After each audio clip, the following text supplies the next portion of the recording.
Un faro antiniebla roto parece una reparación menor. Una pieza baja en el paragolpes, unos tornillos, un conector y listo. Pero precisamente por estar tan expuesto, es fácil cometer errores que no se ven hasta semanas después. El faro puede quedar flojo, vibrar con los baches, empañarse tras la primera lluvia, o, peor todavía, dejar de funcionar de forma intermitente. Porque el problema original no era el faro. Antes de tocar el coche conviene mirar bien qué ha fallado. Si el cristal está agrietado, falta una parte de la carcasa, el reflector interior está dañado, o el soporte se ha roto tras un golpe. Normalmente hay que sustituir el conjunto completo. Si el exterior está intacto y simplemente no enciende, el diagnóstico cambia. Puede ser una bombilla fundida, aunque depende de la versión y del tipo de antiniebla que lleve el vehículo. También puede haber humedad en el conector, un cable pellizcado, un fusible o un fallo de alimentación. Cambiar un faro que está sano no soluciona un problema eléctrico. Ese es el detalle que suele separar una reparación limpia de una pérdida de tiempo. Los antinieblas están en una zona donde reciben agua, sal, barro, piedras y golpes de aparcamiento. Por eso un faro apagado puede ser la consecuencia final de una avería mucho más pequeña. Un terminal oxidado, una junta desplazada, una pestaña que ya no sujeta la carcasa, o una grieta casi invisible en la parte trasera. El cambio de faros antiniebla en Volkswagen Polo empieza, por tanto, antes de desmontar nada.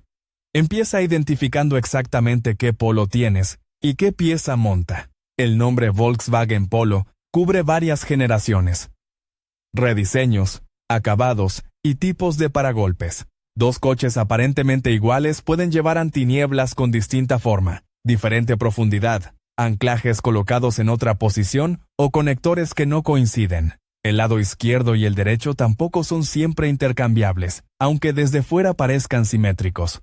La forma más segura de evitar una compra incorrecta es comprobar la referencia de la pieza instalada, siempre que todavía se pueda leer. Si el faro antiguo está destrozado, hay que comparar con cuidado la forma del alojamiento, el número de puntos de fijación, la posición del conector y el tipo de portalámparas o módulo integrado. Una referencia original o una equivalencia confirmada para el número de bastidor reduce mucho la posibilidad de descubrir, con el paragolpes medio desmontado, que el recambio no encaja. Hay otra trampa habitual: comprar solamente una lámpara cuando el problema es el faro completo. O comprar el faro completo cuando bastaba con corregir una conexión. Una lente con una pequeña grieta puede parecer un defecto estético, pero esa grieta permite que entre humedad. Al principio, aparece una ligera condensación. Después, el reflector pierde brillo, los contactos se oxidan y la luz deja de proyectarse como debería. En ese caso, instalar una bombilla nueva solo aplaza el problema. Conviene revisar también el lado contrario. No porque haya que sustituir ambos faros por obligación, sino porque es una referencia útil. Si un antiniebla está seco, firme y bien asentado, permite comprobar cómo debe colocarse el otro. La holgura normal respecto al paragolpes, la orientación del haz, la posición del conector y el estado de las grapas. El otro lado puede revelar de inmediato si falta una guía, si el marco exterior está roto o si el faro nuevo tiene una forma que no corresponde. Una vez confirmada la pieza, llega la pregunta que más dudas genera: ¿por dónde se accede? Y no hay una respuesta única para todos los Volkswagen Polo. En algunas configuraciones se puede alcanzar el antiniebla desde el paso de rueda, apartando parcialmente el revestimiento interior. En otras, el acceso se hace retirando la rejilla que rodea el faro desde la parte frontal. Y hay versiones en las que, por el diseño del paragolpes, la solución razonable es aflojar o desmontar parcialmente esa zona. Intentar aplicar el método de otro año, o de otro acabado, puede acabar con una rejilla marcada, una pestaña partida, o un paragolpes deformado. Antes de empezar, el coche debe estar inmovilizado en una superficie estable. No hace falta convertir una sustitución sencilla en un trabajo complicado, pero sí evitar trabajar con la rueda girada de forma inestable o con el coche apoyado de manera insegura. Si se necesita retirar una rueda para ganar espacio, el vehículo debe quedar correctamente sujeto. También es buena idea proteger el borde pintado del paragolpes con una cinta adecuada o un paño limpio, porque las herramientas y las rejillas de plástico dejan marcas con más facilidad de la que parece. Las herramientas suelen ser básicas, pero usar la adecuada importa.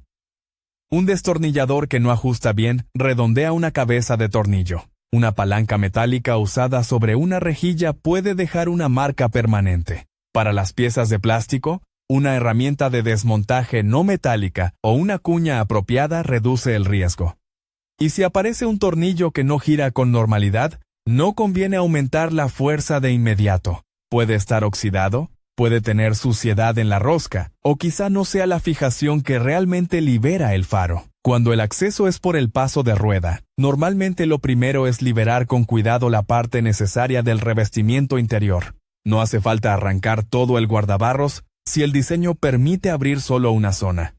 Hay que fijarse en qué tipo de sujeción lleva: tornillo, grapa, remache plástico o combinación de varias piezas. Las grapas envejecidas pueden romperse al retirarlas, y no es un desastre si se reemplazan, pero conviene saberlo antes de forzarlas.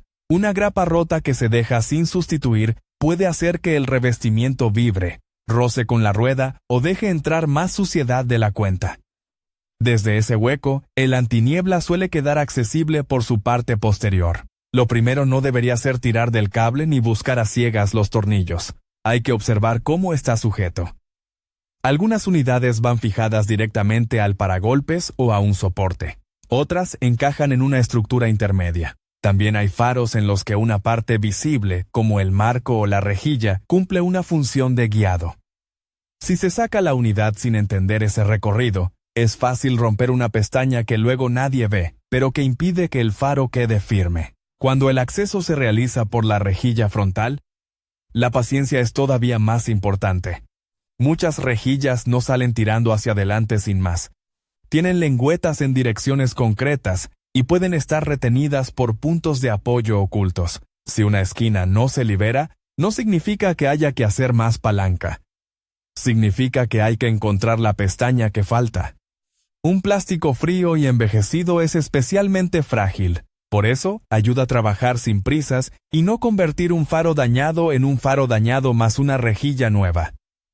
El conector eléctrico merece atención propia. Antes de desconectarlo, conviene mirar si hay barro seco, humedad, restos verdosos de oxidación o cables con el aislamiento dañado. El conector debe liberarse accionando su seguro, no tirando del cable. Un cable puede parecer resistente, pero por dentro puede romperse parcialmente y generar un fallo que aparece solo con las vibraciones. Si el enchufe está muy sucio, hay que limpiarlo de forma adecuada y dejarlo seco antes del montaje. Encajar un conector húmedo en una pieza nueva es llevar el problema antiguo al recambio. Después se retiran las fijaciones que sujetan el faro. En este punto, vale la pena sostener la unidad mientras se quita el último tornillo o se libera la última pestaña. Aunque el faro no pese mucho, dejarlo colgando del cableado es una mala costumbre. Al sacarlo, hay que comparar inmediatamente el faro viejo con el nuevo. No basta con comprobar que la lente tiene una forma parecida. Hay que mirar los anclajes, el sentido de montaje, la toma eléctrica, el borde que apoya contra el paragolpes y cualquier junta o aro de sellado. La junta es una de las piezas más ignoradas y una de las más importantes. Si está torcida, agrietada, endurecida o falta, el faro puede quedar aparentemente instalado, y aún así, permitir la entrada de agua y polvo. A veces la junta se queda adherida al soporte antiguo, cae al desmontar o se monta doblada sin que nadie lo note. El resultado es una condensación recurrente que muchos interpretan como algo normal. Una ligera diferencia de temperatura puede generar algo de vaho temporal en ciertas condiciones.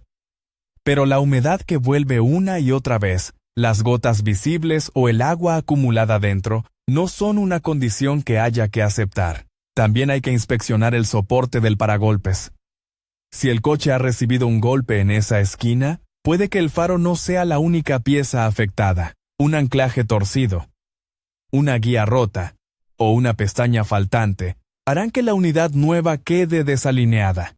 Apretar más los tornillos no corrige un soporte deformado. A veces solo fuerza la carcasa y empeora el encaje. Si el nuevo faro queda con una holgura evidente, sobresale de manera extraña o no coincide con el marco, hay que detenerse. No se debe usar el tornillo como herramienta para obligar a encajar una pieza incompatible. El montaje correcto es casi siempre más tranquilo que el desmontaje. Primero se presenta el faro en su posición natural y se comprueba que las guías entren sin resistencia. Después se conectan los elementos eléctricos según el diseño de la pieza, asegurándose de que el enchufe llegue hasta su posición de bloqueo. Luego se colocan las fijaciones sin apretarlas de golpe. Esto permite verificar que todo está centrado y que ningún borde queda atrapado. Solo cuando la unidad está asentada y alineada, se termina de fijar. No hace falta aplicar una fuerza exagerada. En componentes de plástico, apretar demasiado puede dañar una orejeta o deformar el alojamiento.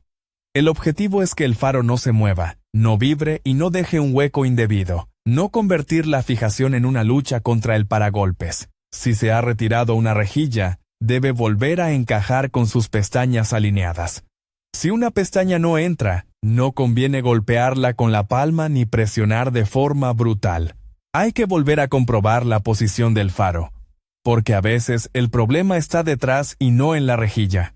El cambio de faros antiniebla en Volkswagen Polo no termina cuando la pieza ya está colocada. Antes de cerrar el paso de rueda o montar por completo los revestimientos, hay que comprobar el encendido. Se activan los antinieblas siguiendo el mando del coche y se observa si el nuevo funciona de forma estable. Si no enciende, no hay que asumir que el faro nuevo está defectuoso. Primero se revisa el conector, que esté completamente introducido, que el seguro haya quedado bloqueado y que no haya un terminal desplazado. Después se puede valorar el circuito, el fusible o la alimentación, sin olvidar que en algunos vehículos, ciertas funciones dependen de condiciones concretas de encendido. Cuando el faro ilumina, aún queda comprobar cómo ilumina. Desde unos pasos de distancia, conviene comparar ambos lados. No se busca una precisión de laboratorio, sino detectar una diferencia obvia. Un faro apuntando demasiado hacia abajo, una unidad girada, una luz que parece dispersarse hacia un lado o una lente que no está asentada. El antiniebla está diseñado para proyectar bajo y ancho, no para deslumbrar ni para sustituir al faro principal. Si después de un golpe importante el conjunto parece torcido o el haz es claramente irregular, puede haber un soporte dañado que exige una revisión más profunda. La prueba más útil después del montaje no ocurre necesariamente en el garaje. Tras un trayecto corto, conviene volver a mirar el paragolpes y comprobar que el faro sigue firme. Después de una lluvia o de un lavado, revisar el interior de la lente permite detectar una fuga antes de que se convierta en corrosión. Si reaparece agua dentro del faro nuevo, hay que revisar el cierre, la junta, el asiento contra el soporte y posibles daños en el paragolpes alrededor del alojamiento. Sustituir una unidad no sirve de mucho si el agua entra por una zona vecina. Hay casos en los que es mejor no insistir. Si el cableado está quemado, si el conector se deshace al tocarlo, si el paragolpes tiene los soportes arrancados, o si el fallo eléctrico continúa pese a que la pieza y la conexión parecen correctas. Un diagnóstico profesional puede evitar reparaciones improvisadas. Lo mismo ocurre si el faro queda desalineado tras un golpe. A veces el problema está en una pieza estructural del soporte que no se aprecia desde el frontal. La clave no es desmontar más rápido. Es saber qué se está sustituyendo y por qué. Un antiniebla nuevo debe quedar sujeto, conectado, sellado y orientado como corresponde. Si se verifica la compatibilidad antes de comprar, se elige el acceso adecuado para esa versión concreta del Polo. Y se revisan junta, conector y soportes antes de cerrar todo, la reparación deja de ser una apuesta, y un detalle que parecía pequeño vuelve a cumplir su función sin traer problemas de humedad, vibraciones o fallos eléctricos más adelante.